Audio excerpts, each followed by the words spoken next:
Cahaya terindahku. Lah, Mang Usman udah datang. Kenapa nggak masuk? Gumam Aida yang menemukan semua barang di teras warungnya. Kayak gini kerja 2 kali lah. Brutunya mulai mengangkati semua barang yang ada di depan. Sementara Tono justru terlentang santai di tempat tidurnya. Mas bantuin malah rebahan, liriknya sinis. Hah? Iya. Tono langsung berdiri keluar mengikuti perintah sang istri. Aida mengikutinya lagi berjalan berdua keluar dan sama-sama mengangkat bebannya. Lah, ngapain melongo? Ini angkat banyak loh. Tenggur Aida lagi dengan beban beratnya, tapi Tono justru mengambil kardus kecil yang paling ringan di sana. Aida hanya melotot, lalu berkacak pinggang melihat tingkah suami dadakannya itu. Loh, Nur kok malah diam, kan udah dibantuin angkat. Ini kan barangnya. Sapa Tono yang melenggang jauh di depannya. Astagfirullah, halusnya di dada. Udah kan, yuk pulang. Ajak Tono dengan muka senyumnya yang manis. Manis tapi menjengkelkan, ingin sekali rasanya Aida memukulnya sekali lagi untuk meluapkan segala rasa kesalnya. Perjalanan mereka kembali damai, melalui pinggiran pantai dengan pemandangan seperti biasanya. Aida mendadak menggandeng lengan Tono dan membawanya masuk ke dalam airnya yang jernih. Nur jangan macam-macam Nur, aku takut Nur. Tolak Tono yang menahan diri dari tarikan Aida. Bentar dikit aja, kenalan sama pantai. Nanti lama-lama biasa. Terus kenalan sama air laut, berenang. Ayo, tarik Aida lagi. Aida terus merayu hingga Tono menurutinya. Perlahan Tono melangkahkan kaki memasuki air yang dingin itu. Makin lama, makin ke tempat yang dalam. Disitulah kaki dan tangan Tono mulai dingin dan gemetar lagi. Nur aku gak bisa. Mas sebentar, tatap Aida. Tapi Tono justru melepas genggaman itu. Ia menutup telinganya, terpejam seolah mendapat sebuah kenangan buruk dari sana. Napasnya kembali tersenggal dan wajahnya dipenuhi keringat dingin yang menetes.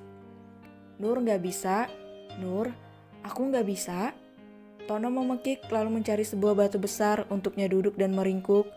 Dihantui semua rasa takut dan cemas yang membayangi, seperti ketika ia terombang ambing di lautan yang luas dan dingin.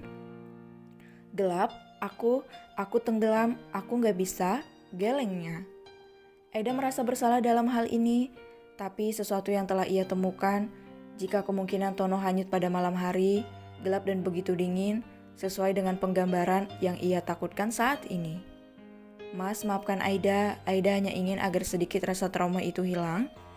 Aida melangkah pelan menghampiri suaminya yang terdiam memeluk lututnya di sana. Tapi aku tak bisa Nur, ini terlalu menakutkan untukku. Aku berusaha melawan, tapi terlalu sakit rasanya.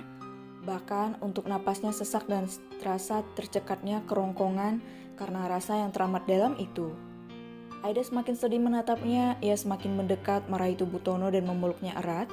Diusapnya rambut penuh keringat itu dan juga pundaknya agar sedikit merasa tenang. Ya, tenggelam dalam air dalam kegelapan memang benar-benar membuatmu sesak, seperti halnya aku yang juga merasakan hal yang sama kala itu. Dan bahkan ayah pun meninggal gara-gara aku. Batin Aida kembali terkenang dengan kejadian pahit tempo dulu. Tono sudah tak menangis lagi. Tampaknya pun sudah sedikit tenang kali ini. Iya, Aida menggandeng tangan itu dengan erat sepanjang perjalanan ke pantai. Rasa kesal yang sejak tadi memuncak di hatinya seakan hilang berganti dengan segala canda dan tawa berdua. Nur, terima kasih selalu menjadi cahayaku, meski aku akan selalu tampak redup jika tanpamu. Aku seolah tak bisa jauh lagi, Nur.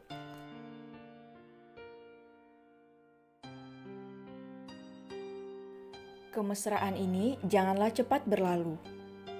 Nur, kok belum sampai, Mei?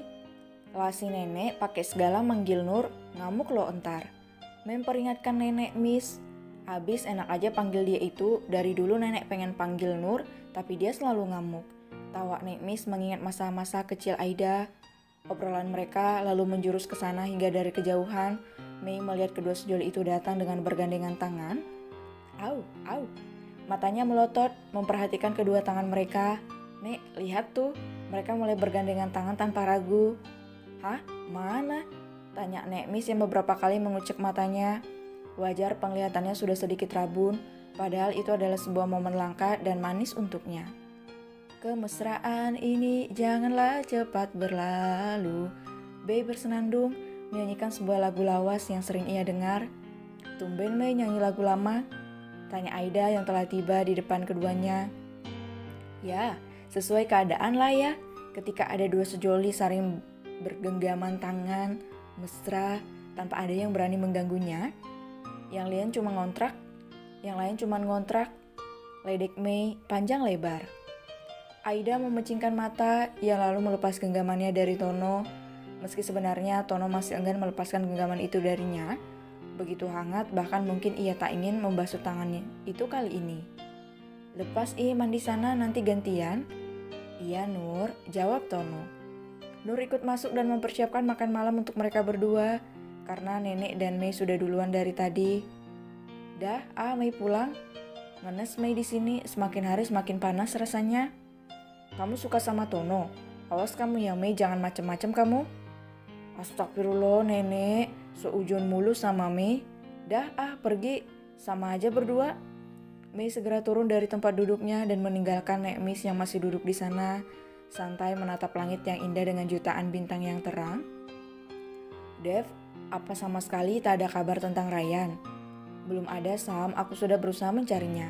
Bahkan aku terjun langsung ke kota-kota pesisir pantai, bahkan ke pedesaan terdekat, tak ada tanda-tanda Ryan ditemukan, utuh atau... Dev, jaga ucapanmu, Ryan belum mati. Sam, kau pikir saja baik-baik dengan alarmmu itu. Ryan sudah 2 minggu lebih hilang, mobil terbakar dan katanya hanyut. Itu semua sudah diperiksa polisi, tapi tak ada sedikit pun tanda jika... Dev, jika kau menyerah maka pulanglah, aku akan kesana menggantikanmu.